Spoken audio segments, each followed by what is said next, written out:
wasn't interested in them. And I did not receive their advances in the way that they wanted me to, and they shamed me for the fact that I rejected them. This is not rejection. This is just, I know myself, and I know I do not feel safe in your energy. Like, they went out and bought gifts for other girls after that, and were like, this could have been yours. This teddy bear could have been yours. These chocolates could have been yours. Now, first things first, happy Valentine's Day. If that is something that you celebrate, if you're celebrating Valentine's Day or self-love, whether you have a relationship or not, whatever you call it, happy Valentine's Day if you do celebrate it. This advice is for purpose-driven, ambitious women who have experienced traumas or pains in their life, and they are in a space where they want to turn that pain into purpose. Sometimes we need a little bit of a reminder that we are worthy. We need to give ourselves permission that it is safe for us to receive love or give love. And that's who I'm talking to today.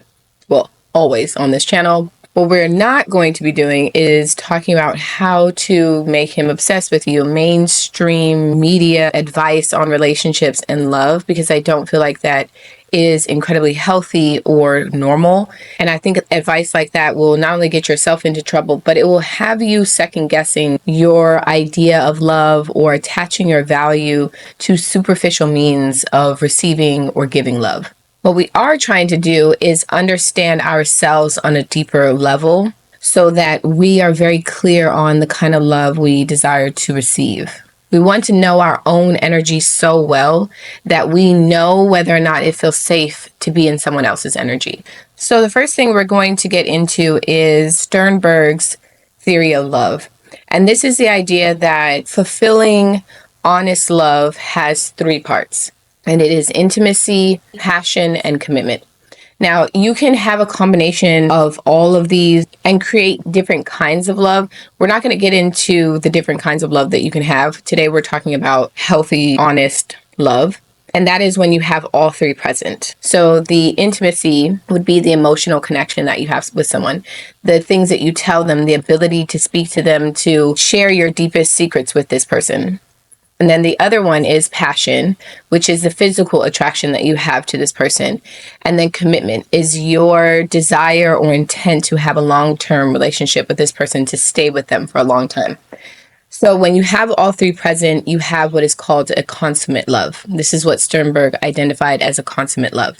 So today we are going to be talking about, in my opinion, the things that I have experienced, the information I have gleaned from conversations with other women, my own experience with dating. All of these things give you sort of a blueprint on what healthy love looks like. Now, it is not going to align with mainstream media, and that is fine. I think the biggest part here is to trust yourself, to be honest with yourself about not only what you want and what you desire, but if you are coming from that space where we talked about where it's pain to purpose, if you have experienced pain in love or trauma in love, toxicity in love, we are not judging ourselves for those past relationships. We are not angry at ourselves, shaming ourselves. We're just being honest with what we desire to have now and what we might have aligned ourselves with previously that did not give us the kind of love that we were looking for.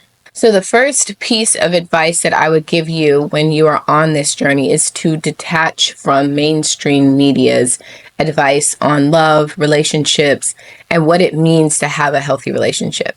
And we've talked about this before in many videos where TV programs, media, music, advertisements, they are designed with a purpose and an intention in mind. And sometimes it is to sell you something, sometimes it's to entertain you, sometimes it's to teach you something, but it's not always honest or real. So if you only use that form as a learning mechanism, that's your only experience with relationships, love, or healthy connections, you're going to have a skewed view. That's not even maybe, you will have just a skewed view of what it means to love someone, to be intimate with someone, to allow someone into the deeper parts of yourself. You won't see it very clearly. You will potentially judge yourself, have unrealistic expectations of what it means to be intimate with a partner, to have passion with a partner. You might also question the love that you currently have. You could be very happy in your relationship, but if you start comparing it to the standards that have been deemed acceptable, you might start to question whether or not you even love the person you're with. Another thing to remember, again, if we're talking about the entertainment purposes of TV advertisements, is that your healthy love is going to look potentially boring if you compare it to social media or TV programs, right? Healthy, honest love to an unhealthy mind looks boring.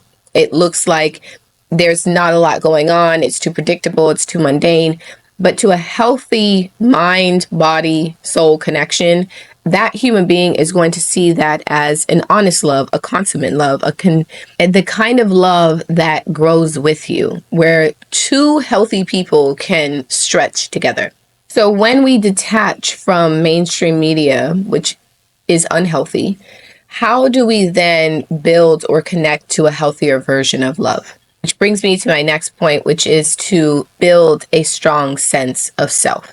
I've said this before, and I will continue to beat this dead horse. Having healthy relationships with other people is a natural byproduct of that first honest love with yourself. And we can argue the semantics of this, but at the end of the day, when you, at a minimum, have given yourself permission to receive healthier love, to be curious about love, you start to receive better, healthier love. And as someone who has done this experiment on myself, I know it's possible. Now, the flavor, how much of it you take and adapt and make it your own is going to be as unique as you are. But the idea that knowing yourself and having a healthy relationship with yourself, we shouldn't be arguing that point. Because the same thing when we go back to like attachment styles, who have even an unhealthy attachment style. One of the ways of increasing your attachment style or making it more healthy is to be in healthier relationships, right? But you can't get there if you don't even believe it's possible or that it's possible for you. You won't even understand the idea of being in a healthy relationship if in your mind that's for TV, that's for those women who look like that can get that, but never a woman like me. It starts with yourself and with your mindset. So some of the ways that we can build a stronger sense of self in order to understand what we desire is to have these deeper, more intimate conversations with ourselves. There are things like reading books. There are so many books that I have read. I remember being in a class where we were learning about women of color. And this was all women of color. And so we read different stories of women who had completely different backgrounds from myself. I loved their stories. I loved seeing the way that they talked about God or their connection with themselves, how they navigated difficult relationships, traumas, how they returned back to themselves, the intention behind their words and their life path. So there can be books. I think I said this before, but one of the books that I read was by Audre Lorde. It's called Sister Outsider. And one of the things that she talked about that just really shifted things for me was she said that your silences will not save you, that her silences did not save her. And if I remember correctly, this was during a time when she was diagnosed with cancer and she thought she was dying. And so she realized that she had sort of lived a half-life and that her silences, her playing small, didn't help her. And how is this related to love? Well, if you believe that the greatest love you will ever know and have ever seen and ever imagined is not a love that you yourself can receive, that you're not worthy of it, you're not attractive enough, you're not skinny enough, you're not this enough or that enough, you won't ever align yourself with the opportunity to receive that kind of love. And for myself, one of the things that I remember, again, where this works, mainstream media and its impact, I saw this woman who had been given flowers for, I don't know if it was Valentine's Day or if it was her birthday or something like that. And it was just this beautiful bouquet of flowers. And there were roses and there was like eucalyptus in it. It was just really pretty.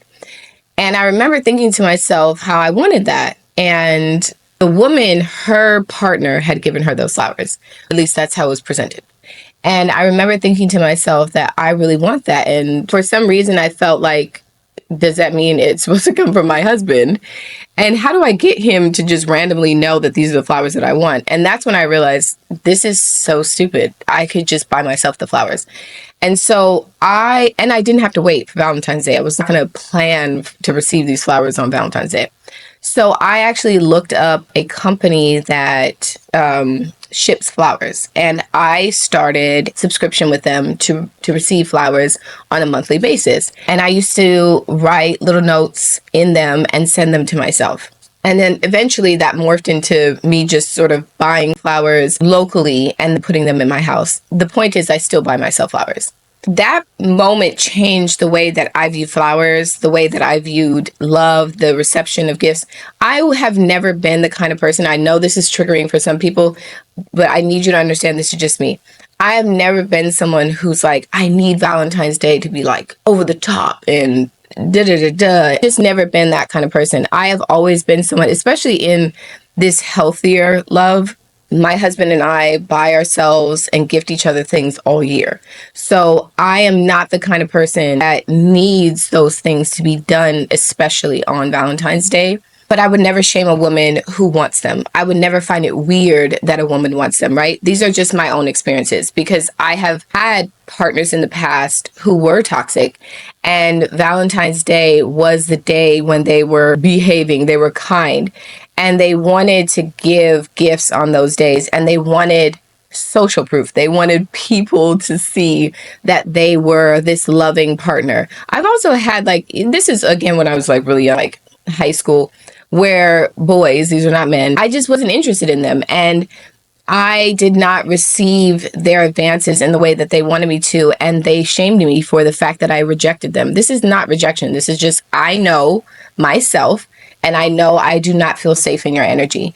But for them, it was rejection. And they told me they went out and bought gifts for other girls after that. And were like, this could have been yours.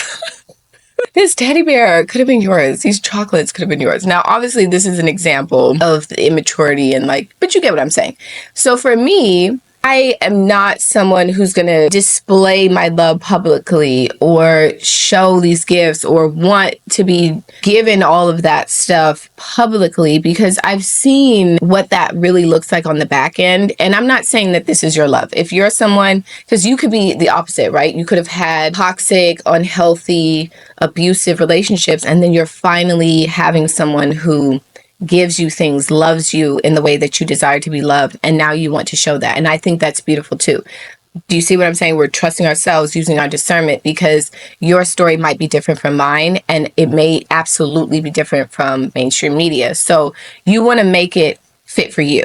But the point is that the stories we tell ourselves and the way that we view love is going to be from a specific lens, our experiences, our culture, what our parents have taught us about love, et cetera, et cetera. And when we're connecting back to ourselves, you might check in with yourself and realize, like I did, that I didn't want to wait for Valentine's Day to receive these flowers. And they also wouldn't even mean anything for me if they came from my husband, because he's given me so much more than just flowers that it's not that big of a deal. However, to receive them from myself means so much more, right? And going back to, the books that I've read, you could find you're so stuck in your idea of what love is and what healthy love is. And then you read someone else's story and you realize that you have no clue what healthy love is. You've only seen toxic relationships and connections, and that's a way of connecting back with yourself. Something that I also do is this book called The Artist's Way, and I can't remember her name, and I apologize. I'll put it on the screen, but her first name is Julia, I believe. Or Julie, either way. It's called The Artist's Way. And one of the things in there is called the morning pages. And it's something that I do where I just sit down and in the morning, I write down all of my thoughts. And you're sort of skimming off the top of your thoughts so that you don't walk around all day thinking endlessly these negative or unhelpful thoughts. And when I was younger, I used to, 12, 13, I would write in this diary like this was my friend. And I was someone who could communicate in written form better than I could verbally. By doing morning pages, I am connecting with my own inner child, and it feels very freeing. So during the day, instead of being bogged down by silly, stupid, limiting thoughts, I am connecting to the deeper, most honest, creative part of myself. That part of me knows what I actually desire, knows what I deserve, even if I'm afraid to say it out loud.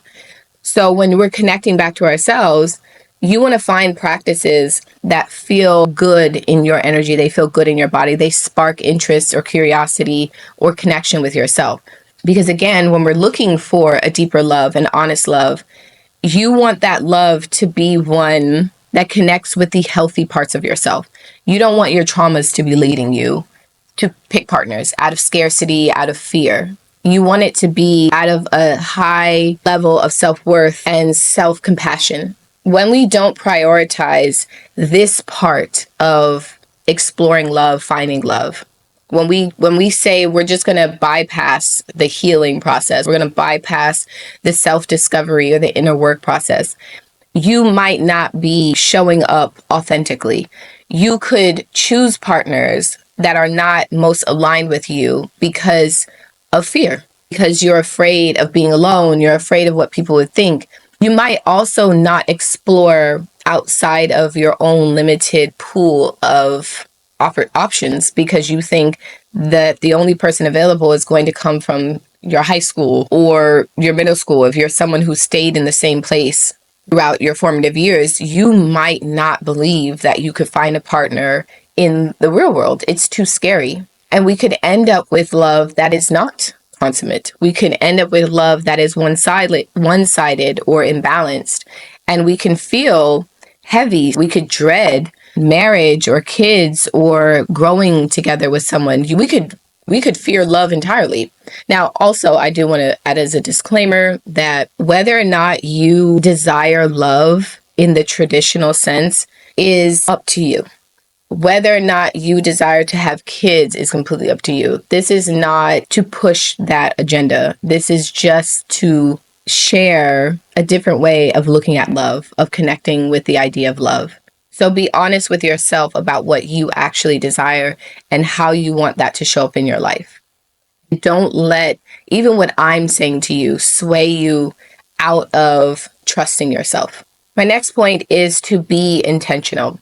So when we are, let's say we're in the phase of like, we've done the inner work, we know ourselves, and we are ready to be courageous enough to look for a partner. And because we've done the inner work, we know that we want a long-term serious relationship. Let's say you want that relationship to lead to marriage.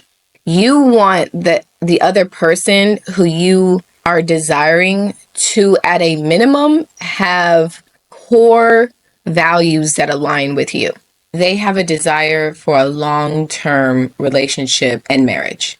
That doesn't mean on date one, they're telling you that they absolutely want to get married to you, because that's, I want to say creepy, but if that was your situation, that's fine too. But meeting someone, at a pizza shop and they're like, I want to get married to you, and they don't even know you, they could have a whole wife. That impulsivity is not normal or healthy. These are red flags, right? However, when you first meet someone, if setting the intention means that they know that they want marriage, they are looking for marriage, they are looking for a long-term commitment. And they may not say, I want to get married to you, but they would say something like, this is my desire. I am looking for marriage, a long-term relationship. I met my husband, and I just want to give examples of what it looks like to set intentions and how it's going to look different for every single person.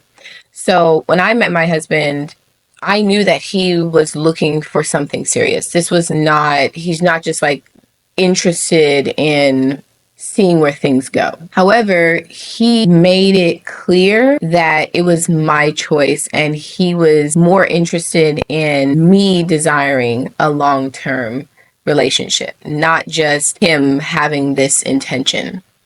So setting intentions doesn't necessarily mean that the man is telling you or your partner is telling you that they want a long-term relationship with you, and then you're sort of in this space of I don't want to say desperation, but you get what I'm saying, where you're so, I think desperation is the right word. You're desperate for a relationship that even if you're not interested in it with this person, you'll just take it because they're looking for a long-term relationship.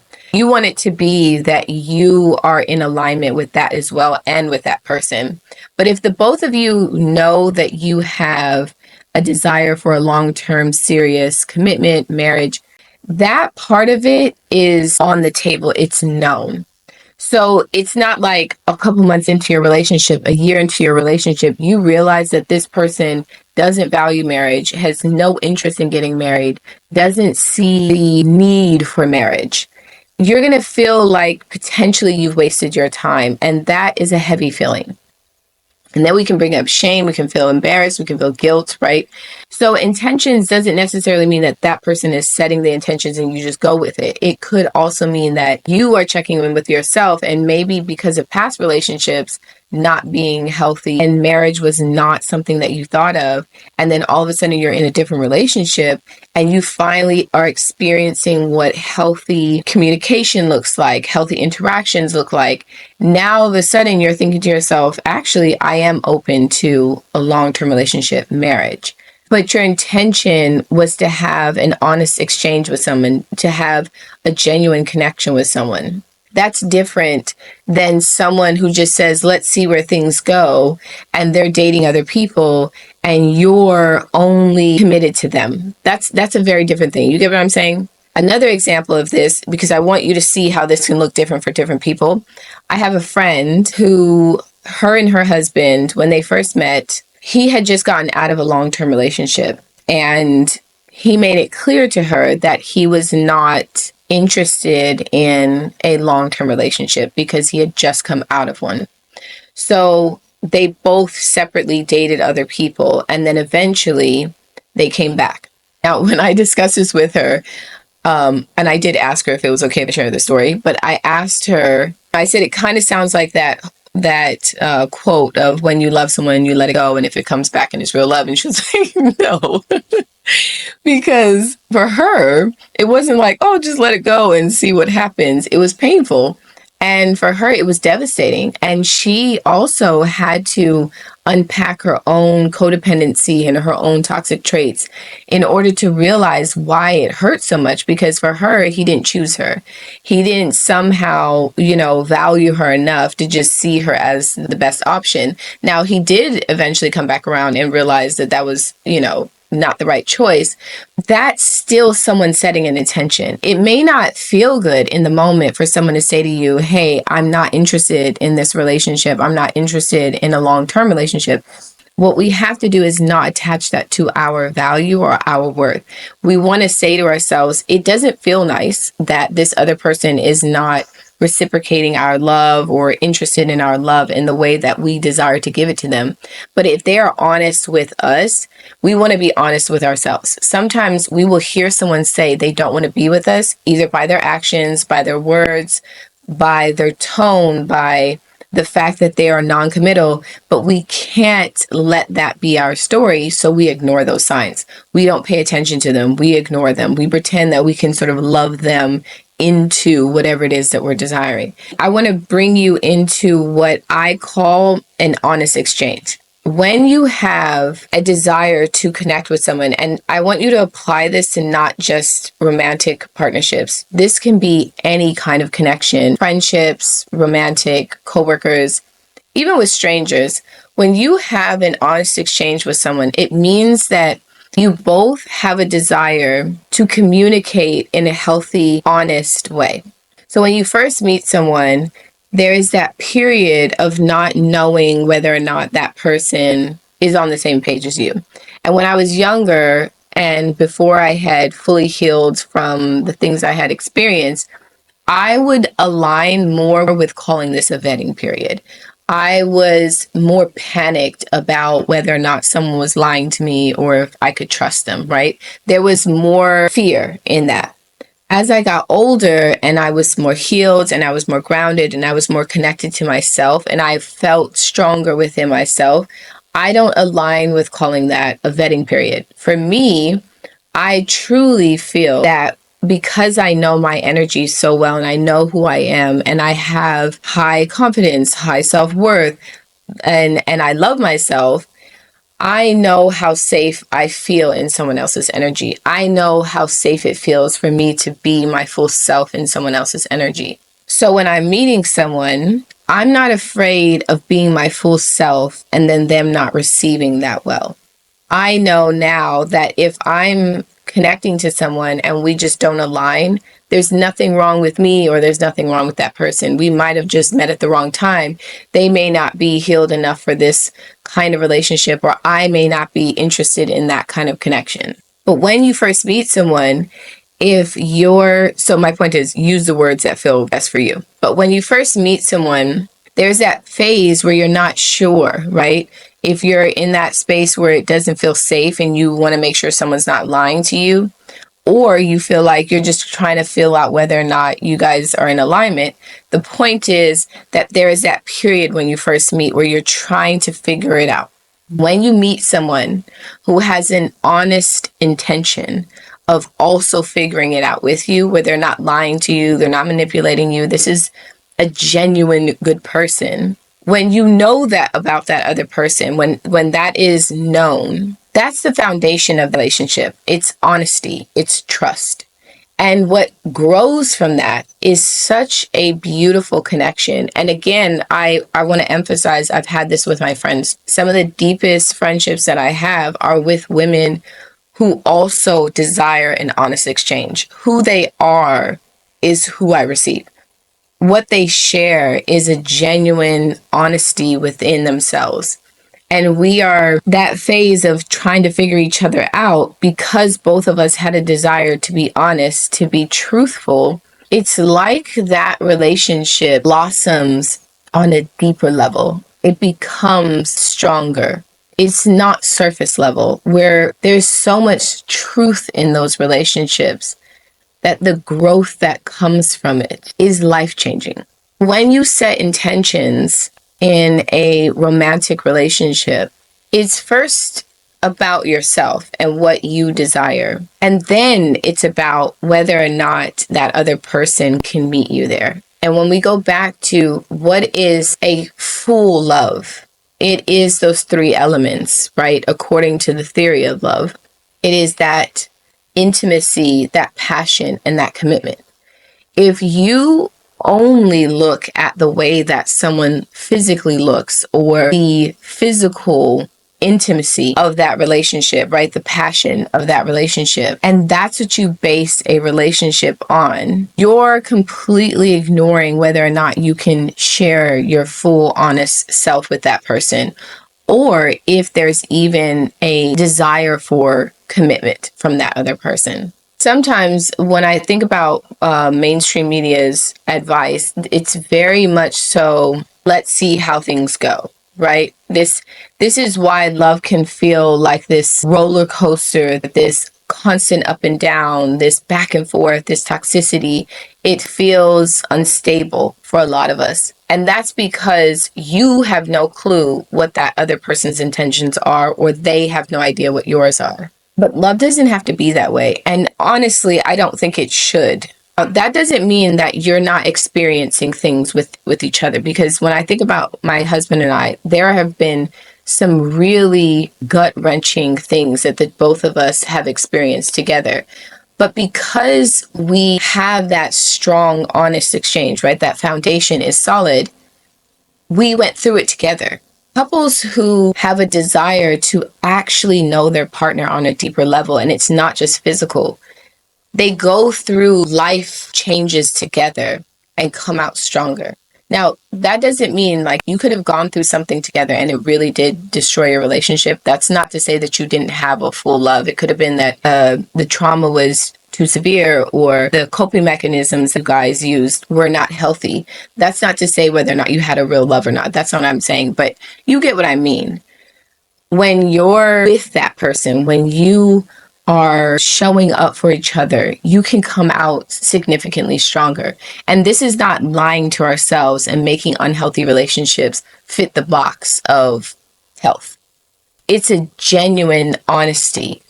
And if you've never experienced it, but you've seen it, you know that the frequency of that relationship is different from anything you've ever experienced. Which brings me to my next point, which is that we do not want to have love at any cost, right? We don't want to be obsessed about the idea of finding someone, being in love, because that means that we're of value. When we attach our worth to a relationship, to marriage, to children, we can get disconnected or distorted ideas of what it means to be in love. We're taking something that is beautiful and healthy and creating toxicity from it. This is also why I really don't like the advice or the saying that I'm looking for my other half, right? I'm looking for the person who completes me. Like, that's my other half. Now, I'm not saying if you say this that you're lying to yourself. I just mean that when we're thinking about full, honest love, we have two full, healthy human beings who are finding each other and aligning with each other. If you are the kind of person that feels like, and I'm talking about toxicity, if you're the kind of person who has very toxic relationships and the back and forth, and you don't know whether or not they like you this week, and what are you guys going to fight over, and what's the flavor of the fight this week, those people who say that they're looking for their other half or that person completes me, if you don't feel complete within yourself, any relationship that you find yourself in, you are going to question yourself. You're going to question that relationship. You're going to feel like nothing is ever good enough because it's not coming from within. There's always going to be this need for that person to reassure you that everything is okay because you don't have that within yourself. Now, I do understand that there are some of us who have experienced real traumas in relationships. And again, this is why I go back to my first point where I was talking about if you have unhealthy attachment styles, and one of the greatest ways of overcoming that is to have a partner who has healthy attachment styles. In that relationship, yes, you might need more reassurance. But again, we talk about honest exchanges. And if that other person is healthy and you have a genuine desire to change too, this is not just showing up to, manipulate them or anything like that. If you're trying to change, that relationship can be healing. Love is absolutely healing.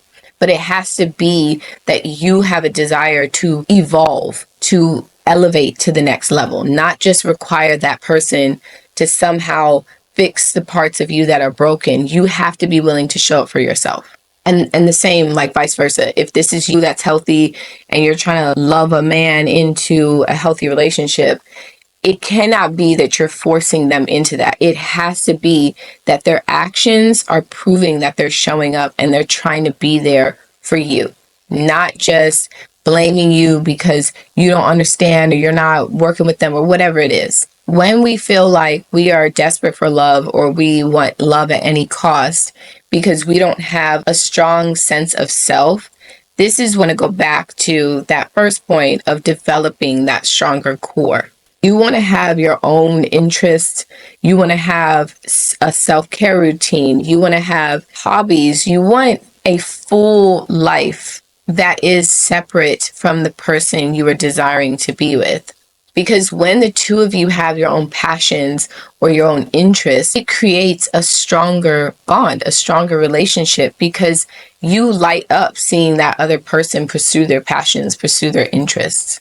And as someone who knows what toxic, controlling relationships can look like, when people don't want you to have your own interests, when they don't want you to have your own life, when they feel threatened by the idea of you potentially finding someone else or finding yourself and then working out that you're better than them or you don't need them, that's a way of slowly draining the life from you so that you become a shadow of yourself. We want to be gently loving ourselves while we navigate through these spaces. So let's say you just got out of a relationship, or you're a single parent, or you've never had love. This is the time for self-growth, self-exploration. This is not the time to be shaming ourselves or feeling stupid or small because of the things that we've experienced. Which brings me into my next point, which is green flags versus red flags. This is going to be subjective. It's going to be based on yourself, because one person's green flags could absolutely be someone else's red flags and vice versa. You want to connect to yourself and work out things that you desire in a relationship versus things that you are not willing to accept. There was a video of a woman who said that she felt like a man who did not order, food for her was not a real man. It's not a red flag for me, right? However, it could be one for you. If that's something you're interested in, maybe that's something you desire for yourself. However, even with those things being subjective, there should still be a set of non-negotiables. And that's something we're going to talk about. Things like healthy communication, mutual respect, understanding, loyalty. These are things that, a minimum, they should be present in a relationship. Healthy communication is at the core of any relationship, friendships or marriage, partnerships, dating, whatever it is. It goes back to that ability to be honest with that person when you know that that person has a desire to truly understand you, to truly connect with you. It makes communication with them easier. Even if you struggle with communication, like I said in several videos that I did, because of the willingness to hold space for me, when you find people who are willing to hold space for you while you navigate through that discomfort of finding your own words and the strength to communicate them, you create beautiful connections with people. Same thing with mutual respect. Knowing that someone respects you, values you, wants to nurture you, your dreams, your goals, that's a different level of love. Like, I always call this kind of love, I know Sternberg called it consummate love. I call it a higher love. And again, I do feel like you can have this for your friends, because when you have an honest connection with someone, so much can grow from this. So much can come from this. And the last point I do want to talk about, conversations about jealousy, right? There's always this sort of, what does it mean to be jealous? Why is this other person jealous? And I think it's very clear in toxic relationships that jealousy is weaponized, right? It's a tool to throw you off balance. And you will find, not gender specific, that people can try and make you jealous by flirting with people, by being inappropriate with other people, by intentionally creating secrecy in a relationship. And that is not, someone's reaction to that, in my opinion, is not jealousy. I think it's disrespectful. So when we talk about the levels of what it means to have a healthy relationship, I'm not talking about someone disrespecting you and then turning around and saying that you're just jealous. When you have a mutual respect for your partner, you move differently in your relationship. You move differently within that connection. But that doesn't mean that you're not allowed to be your full, vibrant, sexy, attractive self. We're not controlling our partner and we're not being controlled. It's a mutual respect. In a healthy relationship, there's just a different level of communication and love. There's a different energy behind the way that you communicate with each other. Like, for example, if I go somewhere and there is a man who's trying to flirt with me or talk to me, I'm aware of his intentions and I ignore him. That's not because my husband's going to get super jealous and maybe do something. First of all, I respect my husband and I find it strange that, you get what I'm saying. I just find it weird.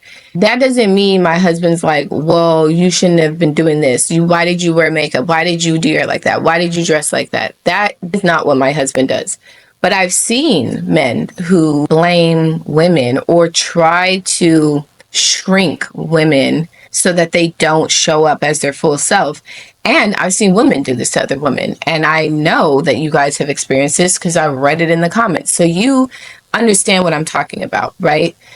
A mutual relationship, a mutual respect and relationship is not to try and shrink you. Okay. I also want to, as we close this out, re-emphasize that this is not a one-size-fits-all, that you have to sort of pull pieces from different things and find what applies to you. I'd also really emphasize that when you are unpacking these things, if you are someone who has been in trauma-centered toxic relationships, taking the time to be honest with yourself about what you actually desire in a healthy love, get clear on what a healthy love is first. Get clear on who you are and heal yourself first before you just jump right into something else. There's so much beauty and growth that comes from that quiet space where you get to know yourself on a deeper level. Also say if you are a single parent and if there is shame or guilt centered around that relationship or that breakup or that pain, to just shift the way that you view that space that you're in. Because having children and then trying to navigate love and relationships, when you think about what you want for your children, that guides you. Sometimes you might not want to give yourself permission to have a higher love, a deeper love. But if you think of your child, what they deserve, that might give you the push you need to find healthier relationships that you're deserving of. I also want to emphasize, if you're someone who has never experienced a healthy love where you can genuinely feel safe, where your nervous system is regulated and you don't feel constantly in fight or flight, I want to give you hope that they do exist and that it is real. There is real, genuine love that exists. And when you're with someone like that, when you feel safe in someone else's energy and know that your relationship is solid, you're not worried about whether or not your relationship is going to last. You don't feel the same kind of panic that you do in toxic relationships. You're not looking for the exit while you're knee deep in love. And when problems arise in healthier relationships, it's not an immediate, let's break up, I don't want to be with you, and who can cut who the deepest. There is open communication, there's positivity, there's intention, there's a desire to grow with that other person. And if you are someone who is looking for a deeper love, a higher love, and you have not seen it in your own life, it's okay for you to want that for yourself, even if you've never experienced that before. You are worthy of that love. You are deserving of that love. And there's nothing that you need to do to prove that.